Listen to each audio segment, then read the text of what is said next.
বৈশ্বিক তেল বাণিজ্যের গুরুত্বপূর্ণ রুট হরমুজ প্রণালী নিয়ন্ত্রণ নিয়ে যুক্তরাষ্ট্র ও ইসরায়েলি জোটকে ব্যাকফুটে ফেলে দিয়েছে ইরান। হরমুজ প্রণালী বন্ধ হয়ে যাওয়ায় বিশ্বের তেল বাজারে ব্যাপক অস্থিরতা শুরু হয়েছে। ফলে এই জলপথটি খুলে দিয়ে ইরানকে বারবার হুঁশিয়ারি দিয়ে যাচ্ছে মার্কিন প্রেসিডেন্ট ডোনাল্ড ট্রাম্প। কিন্তু এরপরেও হরমুজ প্রণালী বন্ধে কঠোর অবস্থান নিয়ে ইরান। হরমুজ প্রণালী দিয়ে আগের মতো অবাধে তেল বাণিজ্য আর কখনোই হবে না বলে ট্রাম্প প্রশাসনকে কড়া বার্তা তেহরানের। RT-কে দেয়া এক সাক্ষাৎকারে ইরানের এক উচ্চ পদস্থ নিরাপত্তা কর্মকর্তা স্পষ্টভাবে জানান, হরমুজ প্রণালী আর কখনোই যুদ্ধের আগের অবস্থায় ফিরে যাবে না। বিশ্বের প্রায় 20% সমুদ্রজাত অপরিশোধিত তেল এই সরু জলপথ দিয়ে পরিবাহিত হয়।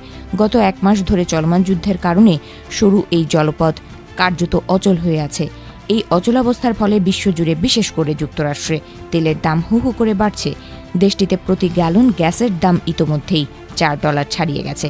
সাক্ষাৎকারে ওই ইরানি কর্মকর্তা জানান, বর্তমানে হরমুজ প্রণালী দিয়ে যাতায়াত আংশিক সচল রয়েছে, তবে প্রতিটি জাহাজকে অবশ্যই ইরানের অনুমতি নিতে হবে।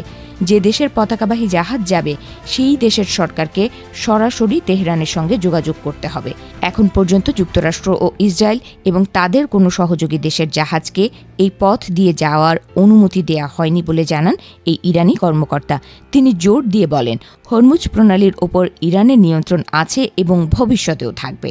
এছাড়া চলমান যুদ্ধে যুক্তরাষ্ট্র ইসরায়েলের প্রচারিত ভুল তথ্যকে গুরুত্ব না দিতে আন্তর্জাতিক গণমাধ্যমকে অনুরোধ করেন তিনি।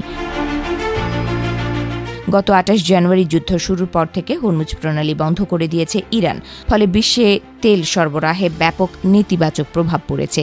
এর মধ্যেই একটি নতুন নিয়ম অনুমোদন করেছে ইরানের পার্লামেন্ট। নতুন নিয়ম অনুযায়ী হরমুজ প্রণালী দিয়ে যাওয়া জাহাজগুলোকে ইরানকে অর্থ দিতে হবে। ইতোমধ্যে একটি জাহাজ এই পথ ব্যবহার করতে ইরানকে $20 লাখ দিয়েছে বলে জানা গেছে। ভবিষ্যতে যদি হরমুজ প্রণালী দিয়ে পুরোপুরি জাহাজ চলাচল স্বাভাবিক হয়, তাহলে ইরান বছরে প্রায় $100 বিলিয়ন আয় করতে পারে বলে মনে করা হচ্ছে।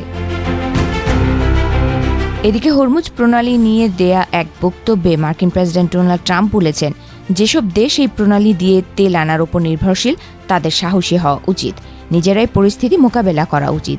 তিনি আরও বলেন, যুদ্ধ শেষ হলে এই পথ স্বাভাবিকভাবেই খুলে যেতে পারে, তবে কিভাবে সে বিষয়ে তিনি বিস্তারিত কিছু বলেননি। বিশেষজ্ঞরা বলছেন, ইরানের ঘোষণা অনুযায়ী হরমুজ প্রণালী দিয়ে উন্মুক্তভাবে তেল সরবরাহ করা কঠিন হয়ে যেতে পারে।